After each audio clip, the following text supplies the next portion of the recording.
নগরীর বাংলা মোটর মোড় এটি। কার্যত এই এলাকাটি এখন অচল হয়ে রয়েছে। শাহবাগে কোটা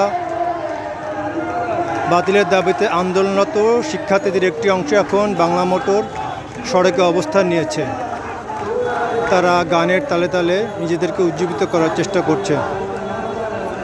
দেখুন, পুরো বাংলা মোটর ক্রসিং জুড়ে শিক্ষার্থীরা আন্দোলন করছে। দুই দিকে গাড়ি আটকে আছে। এদিকে দেখতে পাচ্ছি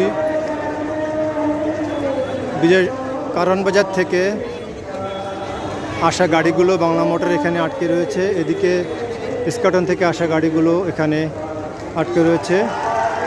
আর এটি শাহবাগমুখী রাস্তা, এটিও বন্ধ রয়েছে।